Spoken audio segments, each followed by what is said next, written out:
Before we start the video, give this video a like if you like this video, and give this video a subscribe if you want to support my channel. Thank you. And oh, by the way, this video is going to be in the description down below, so yeah, enjoy. Okay, so this is episode 3 of our reaction in the Pacific War by Kings and Generals.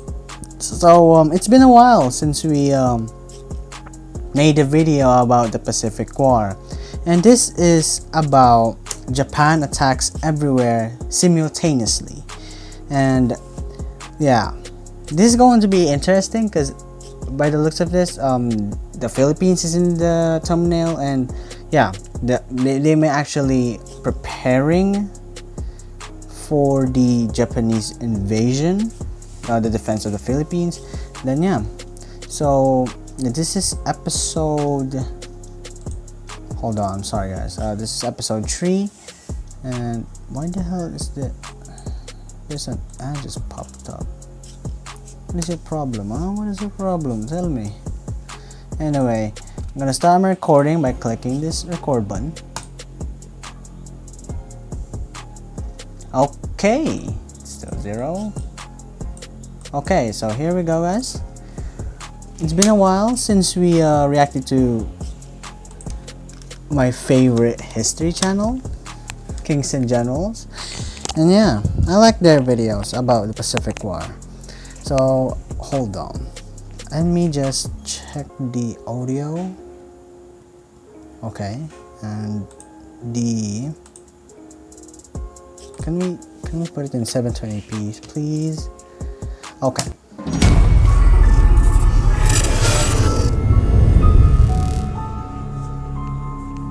Okay. Oh, by the way, this is actually we're actually resuming the series because the first episode was actually reacted before the prelude. I reacted to Pacific episode 1 and 2, then forgot there was a prelude for this series that starts in 0.1 and ends in 0.7. So we're just continuing from episode 2. So yeah, and there's a playlist, and if you want to see the playlist, it's in the description down below. So yeah, let's go. As the rising sun expanded across East Asia, the United States Pacific Fleet laid broken in the shallow waters of Pearl Harbor. The British colonies had also been invaded, suffering defeat after defeat, both in Hong Kong and in the Malayan Peninsula. But this would not be the end of the Japanese aggression, as the strategic American possessions in the Pacific were now up for grabs. Today we're going to cover the initial landings in the Philippines, as well as the attacks against Guam and Wake Island. By the way, I'm coming to this sub episode with no knowledge, and I didn't research about it, and yeah, I'm just here to react to it for now. And next episode I'm going to maybe look up in the internet and yeah, try to give some details about what happened. Climate change is one of the biggest challenges the world is facing right now, and an issue that the Kings and Generals channel considers to be of utmost importance. We all need to do our part, and there are simple and effective climate actions that each of us can take today. The sponsor of today's video, Klima, is an app that focuses. Oh, okay, so this is a ad. I'm going to skip the ad so that we can. Okay. Your trees and help us create even more awesome content for you. Let's make our planet a greener place together. Agree. 1941 to 1945, Defense of the Pacific, December 10th, 19. As we've already seen, the United States had neglected the defenses of its Pacific possessions for too many years since their victory in the Great War. And with the Japanese threat approaching like dark clouds on the horizon, the effort to prepare for a new war was still minimal, leading to a considerable weakness for the American forces in the Pacific. In July of 1941, after the Japanese occupation of southern Indochina, the USAFFE was formed, including both American and Filipino forces in the region, with Lieutenant General Douglas MacArthur as its commander-in-chief. The Philippine Army had thousands of troops, but it lacked modern weapons. Yeah, the Filipinos aren't really armed that well in the defense of the Philippines. We learned that from our series in the defense of the Philippines, but we didn't finish the series. I forgot why we didn't continue the series, but yeah, the Filipinos aren't that armed. Doesn't have that helmets for battle. They wore like farmer hats. Their hats were farmer hats, and their shoes were like almost what you call slippers, then made of I forgot what made of it, but yeah. And Douglas MacArthur, yeah, the person that was commanding the defense of the Philippines. And I kind of forgot something. Maybe later. I'm gonna try to remember. Adequate training and valuable experience, something MacArthur set out to correct from the get-go, even though he wouldn't have the time to complete his task. The US Navy also had a small presence in the region with the old Asiatic Fleet of Admiral Thomas Hart, which is not to be confused with the Pacific Fleet based in Hawaii. This fleet depended on a few cruisers and World War I era destroyers, although it featured a considerable submarine squadron as well, albeit not big enough to successfully struggle against the Japanese. The Asiatic Fleet was also responsible for the defense of Guam, while the defense of Wake Island was under the jurisdiction of Admiral Husband Kimmel's Pacific Fleet. In the Philippines, MacArthur counted some 22,532 men, including 1 fully American regiment, 3 well-trained regiments of Philippine Scouts, 2 tank battalions, 10 inexperienced Philippine divisions, and considerable coastal and anti-aerial artillery. MacArthur also had at his disposal the Far East Air Force, under the command of Major General Louis Brereton, totaling some 218 modern aircraft, as well as the Philippine Air Corps' 6 squadrons of obsolete aircraft. A very sizable air force to stem the Japanese offensive. In Guam, although the US didn't think that the island could be successfully defended, naval forces were under the command of Captain George McKillen, counting with some 271 Navy personnel, as well as 153 Marines, led by Lieutenant Colonel William McNulty, and some 246 volunteers of the Guam Insular Force Guard. Meanwhile, in Hawaii, Admiral Kimmel had noticed the valuable strategic importance of Wake Island since the start of the year, ordering the construction of naval base facilities with the objective of turning it into a stronghold, something that wouldn't be completed by the end of 1941. Kimmel had the 1st Defense Battalion of Marine units for the defense of the American islands in the Pacific, with the other 3 battalions assigned to Midway and Hawaii. 2 detachments were sent to the Johnston and Palmyra Islands, while the rest of the battalion remained at Pearl Harbor. On August 8th, a new detachment of the 1st Defense Battalion was sent to Wake, totaling some 422 Marines under the command of Major James Devereaux. In late November, the defense of Wake was placed under the command of Winfield Cunningham, while the defenders would be reinforced with the VMF 211 squadron of Major Paul Putnam, consisting of 12 F-4F-3 Wildcat fighters. As for the Japanese, limited by the war in China and the attacks against the British and Dutch colonies, they could only count on 2 divisions and a brigade for their offensives against the American possessions in the Pacific. The rest of the hard work would have to be carried out by the IJN and their Special Naval Landing Force, the Japanese equivalent to the US Marines. For the invasion of the Philippines in particular, Tokyo had planned to first neutralize the American air forces in the Philippines to have full control of the air. To do this, they would also need to execute several amphibious invasions against the main American northern airfields to extend Japanese aircraft capabilities. They kind of caught the Filipinos and the Americans off guard because they're still training. The Filipinos aren't really well trained, well prepared for this invasion because the Filipinos and Americans in this time period isn't really good friends because knowing that the Filipinos fought for their independence when they were colony of the Spanish, and when the Americans came and kicked out the Spanish, they became the colonizers of the Philippines. And while the Philippines became the colony of America, they still kept on fighting for independence. And there was a famous what you call that, waving a flag of the Philippines. I forgot, Emilio Aguinaldo. That is for Jesus Christ, I'm getting kind of forgot much. It's about they thought they gained independence from the Spanish, but that they're still they're still a colony of America. So yeah, and if you don't know, General MacArthur, General Douglas MacArthur's father, actually was in the Philippines. Not really at this time period. Douglas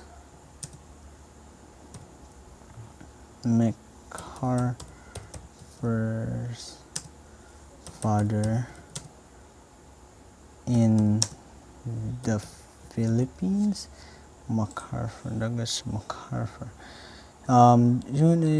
His son Douglas MacArthur would also gain fame for leading a victory in the Philippines. Arthur MacArthur Jr. and Douglas MacArthur was the first father and son ever to each be awarded a Medal of Honor. They were Arthur MacArthur was Douglas MacArthur's. No. Arthur MacArthur is Douglas MacArthur's father. Yeah. General Douglas MacArthur was son of General Arthur MacArthur, who was known as Arthur MacArthur during the Civil War. There was some confusion by readers of the November 1863 installment in our 150th anniversary Civil War series on the name of Medal of Honor winner Arthur MacArthur. And what did Douglas MacArthur? No. Arthur MacArthur. Yeah, this is Arthur MacArthur. This is senior, the father of Douglas MacArthur. And yeah, Philippine Campaign Medal. So yeah, this is him. It's Philippine-American War. Yeah, he fought in the Philippine-American War, leading American troops there. So yeah.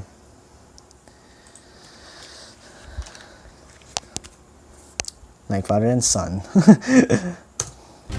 Once air superiority was assured, they would launch their main amphibious assault against Luzon and Mindanao, then advancing across the Philippines to occupy their vital strategic locations.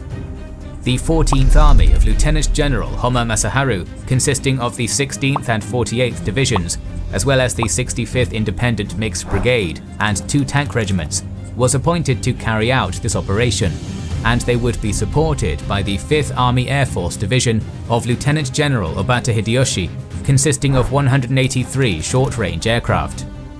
The Japanese also appointed Vice Admiral Takahashi Ibo's 3rd Fleet to support the invasion of the Philippines, primarily showcasing a variety of cruisers and destroyers, and providing some 358 valuable long-range aircraft in the form of the 11th Air Fleet. Takahashi's role in the Philippines was to destroy the Asiatic fleet, cover and support the naval landings, and then protect Japanese supply lines and reinforcements. Meanwhile, the 4th Fleet of Vice Admiral Inoue Shigeyoshi was selected to conduct operations against the islands of the Pacific Ocean, including the invasions of Wake and Guam. For the attack on Wake Island, Inoue planned to conduct 3 days of aerial bombardment, followed by naval landings on Wilkes Island and Wake proper.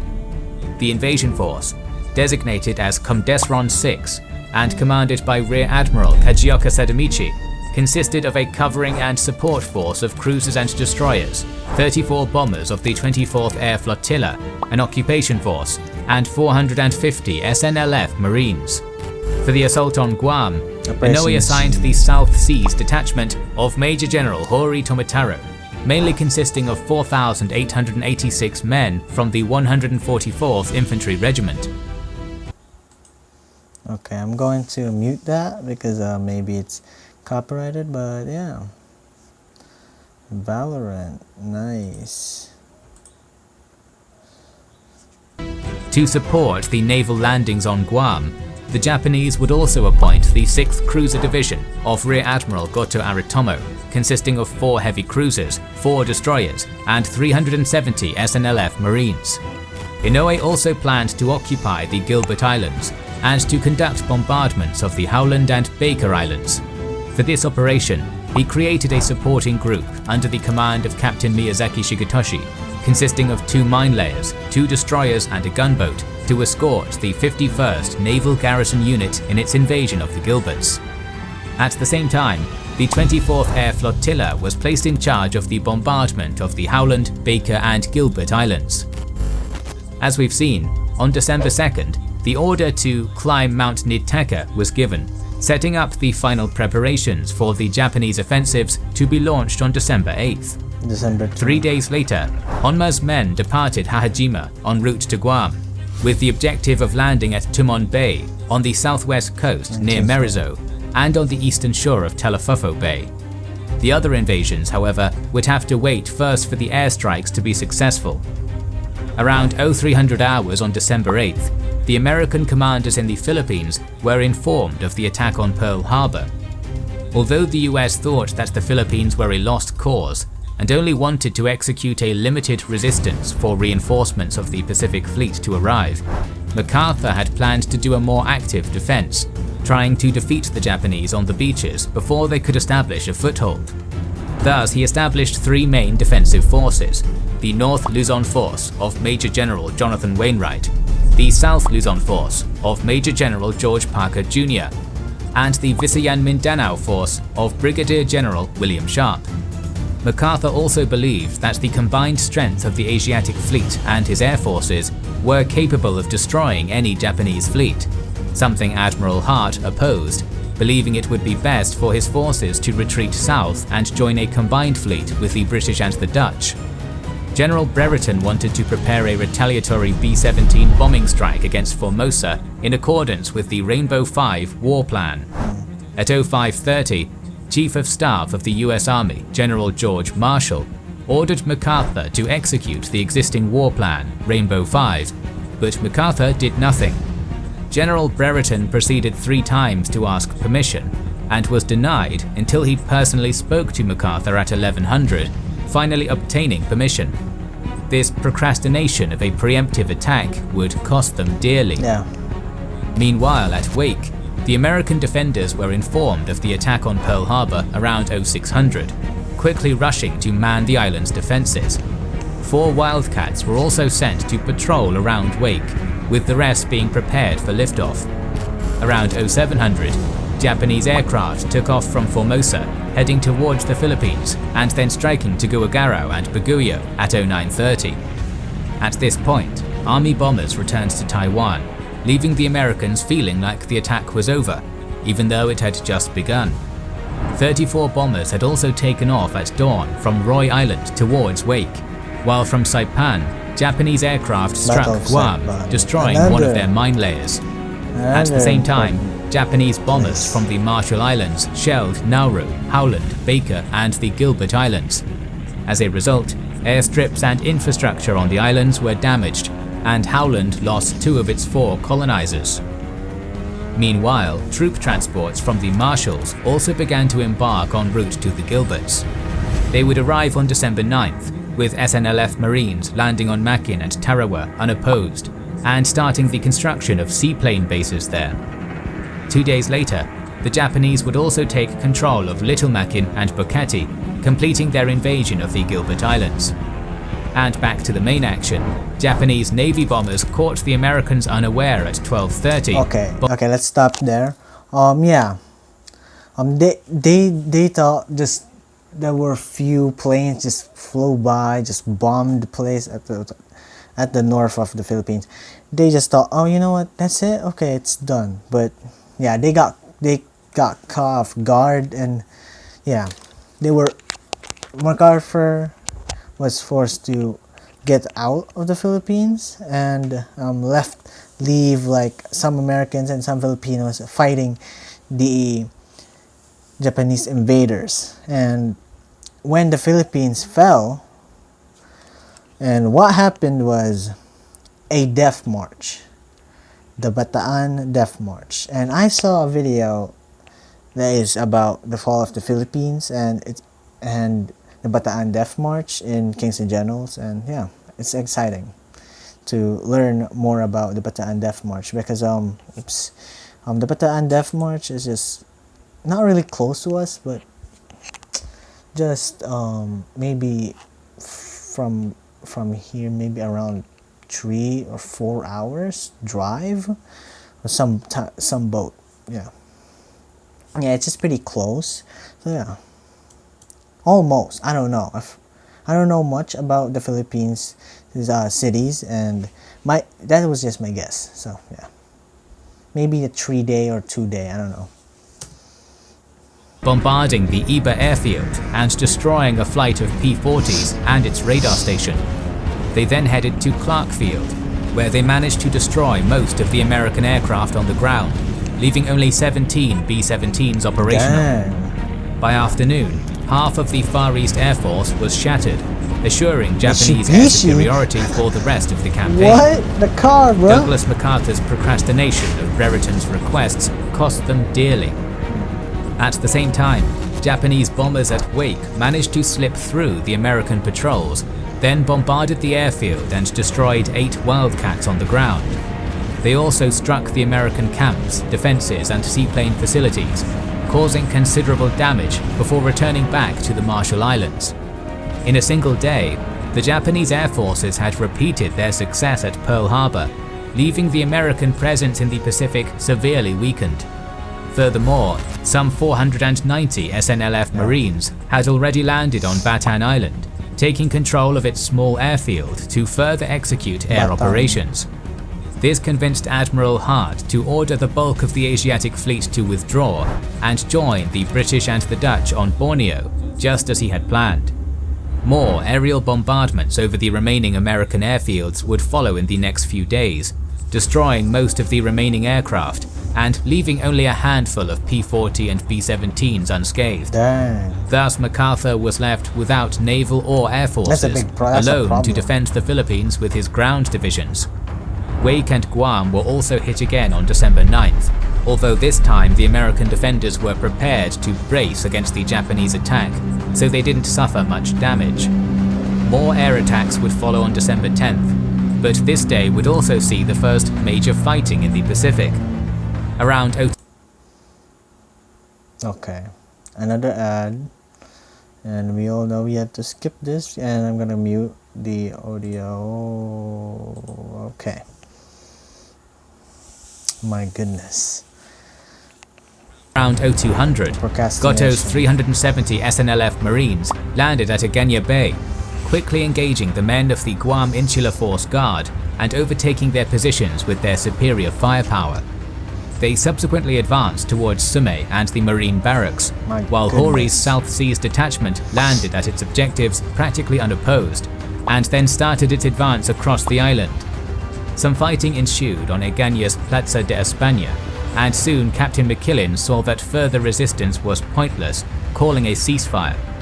Around 0600, he would finally surrender his forces, making Guam the first American territory to fall into Japanese hands. Guam fell. Meanwhile, in the Philippines, the situation was also very grim. At dawn, 3 surprise attack forces, carrying around 2,000 Japanese soldiers each, started their operations, with the first one landing at a Parry. This was a very important target, as its airfield could allow army aircraft of the Japanese to conduct attacks all across the Philippines. Despite this, the Japanese landed unopposed and could capture Apari, Gonzaga, and Camiguin Island in a matter of hours. At the same time, the second force disembarked at Vigan, but was met with an intense B-17 and P-40 attack that forced some Japanese soldiers to retreat back to the transports. They would return the following day, landing 4 miles to the south and taking the town of Lauag, while the rest of the detachment had already secured Vigan and its airfield. MacArthur was livid when he heard about the naval landings, blaming Wainwright for his incompetence in MacArthur's planned active defense, not even offering any resistance. The last Japanese surprise force, coming from the Palau Islands, also disembarked on Legazpi unopposed on December 12th. Yes, Legazpi, a well-known city that is close to where I live. Not really that close. Kind of a, let's guess, maybe 3 to 4 hour maybe. Yeah. I don't know why Douglas MacArthur blamed Wainwright, but hey, being desperate at this point, yeah, I would try to blame people too if I was at this situation, but sometimes you can't just blame. You should probably take the responsibility. Then taking the city and its airfield. Man. At this point, Japanese forces had also taken the Tuguegarao airfield to the south of Apari, threatening the last major American airfield at Del Monte. This prompted Brereton to ask permission for the remaining aircraft to be transferred to Darwin, Australia, and as MacArthur agreed, the remaining B-17s had escaped by December 19th. Wow. Homma then ordered his forces in the northern Philippines to concentrate at Vigan to assist the main offensive against the Lingayen Gulf, which we will cover in the future. Okay. In the meantime, I saw that video. We're going to return to Wake Island. I didn't watch the video, but I only saw it popped up as a notification in my phone, so yeah.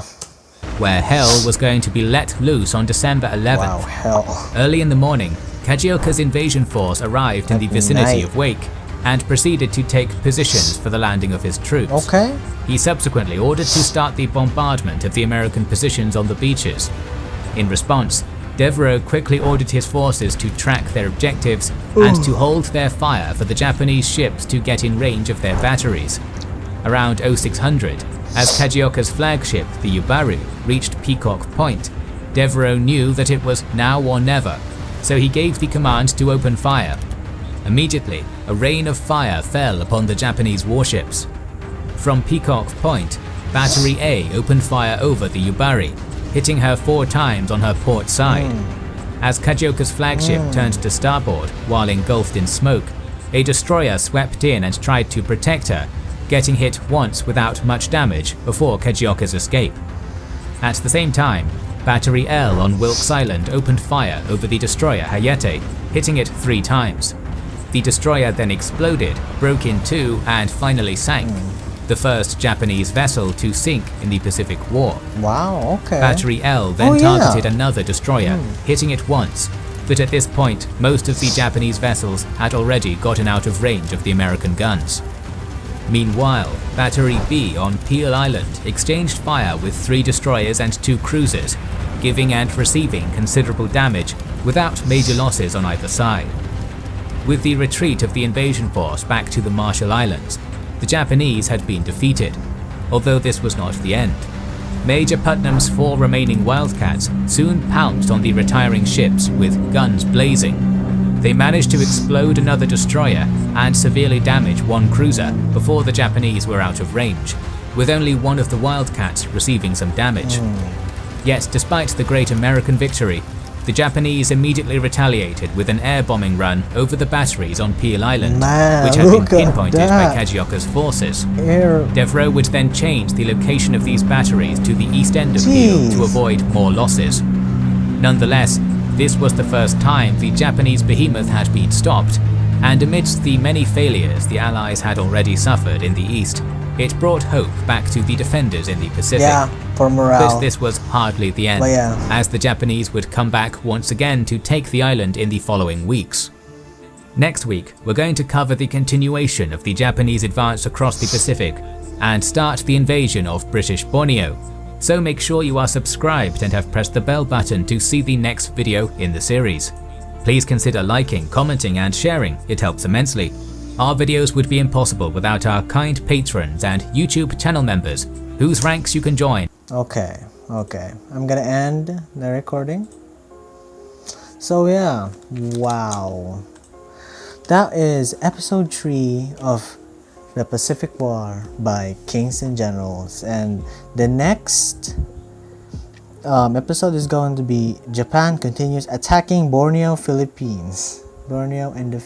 Philippines, Pacific War episode 4. And next it was the fall of Wake Island, and yeah, we have a lot more episodes and it's fun. And I saw, okay, first of all, there's an episode here that says Hideki Tojo, and you know me, I'm not really a big fan of him. I hate him. I freaking hate him. I'm actually just being sarcastic of, oh look, it's Hideki Tojo. And it's just, I actually just hate him because you know, I'm a Filipino, and yeah. So well guys, that's the end of our video. If you love it, subscribe to the channel. I know it's kind of boring because we react, it's you know, I didn't even talk that much, but hey, like and subscribe everybody, and goodbye.